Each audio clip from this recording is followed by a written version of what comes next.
Tennessee takes down UTSA 45-14 this Saturday in Knoxville. And I'm going to start off by apologizing for not having a video last night. I'd had some technical difficulties with YouTube. I had recorded it and tried to upload it, and for whatever reason, it just wasn't working. And so I thought I'll just recollect and try on Monday, which is today. And so without further ado, I'm going to go ahead and dive into what I thought about the game Saturday. The Vols started off hot. You saw Joe Milton score on the very first play of the game with a 81-yard touchdown run. And I know from Brent Hubbs and Austin Price that the coaches had challenged Joe Milton, even gave him some Cam Newton film to watch, just to kind of challenge Joe to use his legs a little bit more. I don't know if they implemented more read option calls or zone read calls or whatever the case may be, but you saw Joe Milton run more than he does. And that's something from Hendon Hooker that I think this offense misses a lot, is the ability to improvise and make plays with your legs, whether that's running the ball or creating something to throw down the field. But you saw Tennessee get 512 yards of total offense.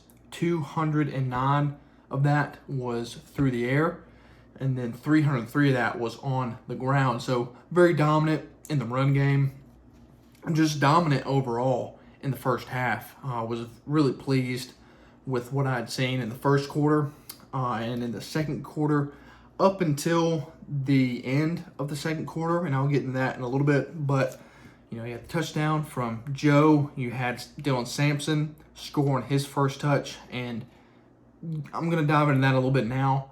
Sampson was actually the second running back to get in the game. It's usually small after Jalen Wright, but this game it was Dylan Sampson. And Dylan Sampson is a guy who is electric with the ball in his hands. You feel like every time he touches it, he's going to make a big play. And he didn't get a snap last week at all. Not one snap against Florida. And so I think for him, this week against UTSA, he made the most of his touches for sure. And his play, to me, is demanding more playing time, more touches. And I think Dylan Sampson is absolutely a weapon. He's so versatile. He can run well, obviously, but he can catch the ball well too. I think he's the best pass catcher out of the three backs. And so just having that versatility as a running back, and especially in today's football world, is huge. And so I'm hoping to see a lot more of him moving forward. You saw the defense get a lot of pressure on the UTSA quarterback in the first half. And Joe had a couple good throws. I know he had one to Ramel Keaton in the end zone, and the defensive back made a great play on that ball there. Not really Joe's fault, not Keaton's fault, just a great play from the defensive back there. But you also saw UTSA punt the ball, and then Tennessee blocked it. And the ball rolls around to around midfield, and then Tennessee's freshman running back Cam Selden, I guess, tries to make a play on the ball. Don't really know what he was thinking there, but he touches it, and then UTSA ends up getting it back. And so that's just a mistake right there on special teams. I know Heupel was asked about that, and he said that was just a learning moment for him. So overall, special teams I thought played pretty well, other than that mistake by the freshman there. Then in the second quarter, UTSA tried to attempt a fake punt, and Tennessee stopped it. So again, special teams doing what it needs to do. You saw a big run from Jabari Small once he got in the game in the second quarter. And then immediately after that, you see Caleb Webb get his first career touchdown as a Vol. And he's a guy that I'm really excited about next year. I think he's got a lot of potential. He's got a great frame. I think he's around 6'3", 6'4". he can put on some weight in the offseason and be kind of that big body, throw it up kind of guy, kind of like Tillman was in 2021. So excited for him for sure. But Tyler Barron is a guy who you saw consistently getting after the quarterback along with James Pierce. But Tyler Barron is really taking a big step forward this season on that Tennessee defensive line. He's got 4 sacks on the year already. And so that's just good to see for him because he was a guy coming in highly rated. He was an in-state kid, and I believe Ohio State wanted him pretty badly. And you know how they are with producing NFL talent. But to see Tyler Barron finally get into the potential that he has is just good to see. For sure, you saw Joe connect with Ramel Keaton on a 48-yard touchdown.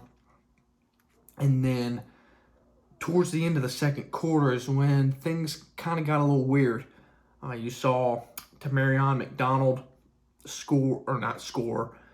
intercept a pass from UTSA.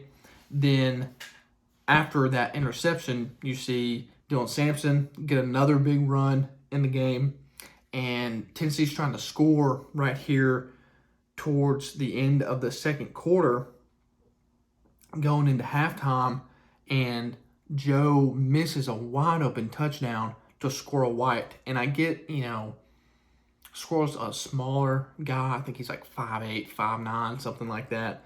But you've got to hit that throw.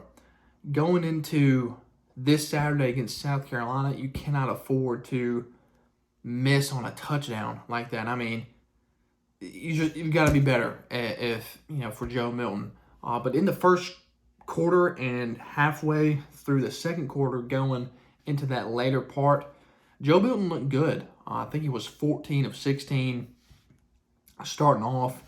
But after that missed throw to Squirrel, you see Tennessee go for, I believe it was 3rd and goal at that point. And Joe he gets sacked kind of awkwardly. And you see his knee get bent up really weird, and kind of a scary play there for sure. But he bounces up. He, seemed to be fine. But I was proposed with the question from my cousin about maybe Joe getting sacked like that maybe affected him more than we thought. Maybe he tweaked his knee a little bit more than we thought. Maybe it was a mental thing for Joe moving forward, because he missed his last 5 throws to end halftime, to end the first half. Just did not look good. And that kind of transitioned into the beginning of the second half. The whole team just came out flat. Offense was not into the same rhythm that they had gotten into before. Defense did not look motivated to tackle well or really play well.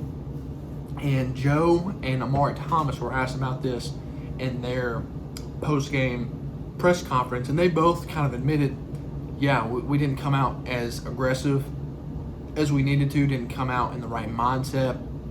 And so to see that from your leader on offense and your leader on defense is good to see, because both of those guys, if y'all remember, were 2 of the guys selected to go speak at SEC Media Days. So very highly thought of leaders in the football program, and for them to admit, we got to be better. We got to come out and be aggressive. Got to keep the foot on the gas pedal, no matter who it is. If it's UTSA, if it's South Carolina next week, or whoever, you got to keep pressing. And so that's going to be huge going into next week. Is, can Tennessee keep the rhythm that they had in this first half and keep the foot on the pedal? So I'll talk a little bit more about that in my preview, whether that be Thursday or Friday. I don't know when I'll make that video, but I'll probably will end up making that for sure. But again, the third quarter was just horrible. UTSA got within 2 touchdowns and a field goal of being tied, and you cannot have that happen against your South Carolina and your Texas A&M and Alabama, even Kentucky and Missouri. But I think they'll clean it up. I really think it was more of a mindset than a coaching or anything like that. But you saw at the end of the third quarter, they kind of got back into a rhythm offensively. You had a nice little shovel pass from Joe to Dylan Sampson for a nice gain. And then going on into the fourth quarter is when Tennessee really kind of got back into a rhythm on offense and on defense. But my biggest takeaways on this game is Joe looked good in the first half, has got to clean it up as far as the third quarter and the end of the first half. Just got to play better football on both sides for sure. Dylan Sampson, again, to me is almost demanding more touches with his play on the field. Defense looked solid, looked really good in the first half. Then aside from that third quarter, looked good as well in the fourth. Forced a couple interceptions. You saw Caleb Herring, the young pass rusher, get a sack and force a fumble there towards the end of the game. So overall, again, just pleased with the game for sure. But I'll dive into what I was kind of, I wouldn't say focused on, but really looking forward to in this game was Nico getting into the game. And I know a lot of people are calling for Nico to be the quarterback right now, but it's just not his time yet.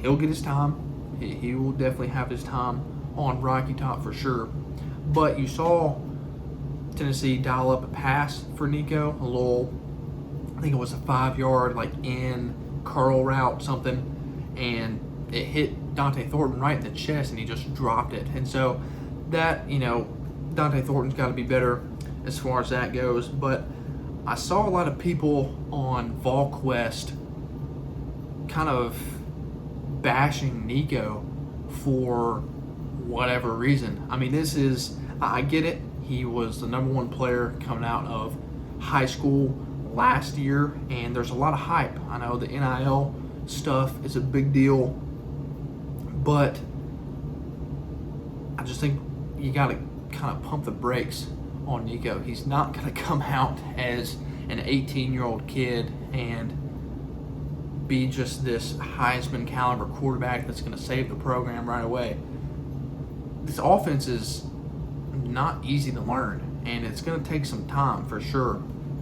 Especially, you just can't put all that on a young kid like that for sure. And another thing, Heupel and Halsley are not trying to dial up anything for Nico to throw a 50-yard touchdown pass. What they're probably doing, and again, I don't have any knowledge of this, but in my mind, it's probably more they're working on things in practice. When they get the opportunity to, they implement that into a real game situation and see what he does. See if he makes the right decision. See if he can operate the offense well, and if his eyes are in the right place. And so I really think that's kind of what they're looking for more than can he make big plays and do this and that. We know Nico has the talent and has the potential, but you've got to take care of the fundamentals and learn the offense before we can just go gung-ho into thrusting him in. He'll have his time next year, and I get it. A lot of people are excited.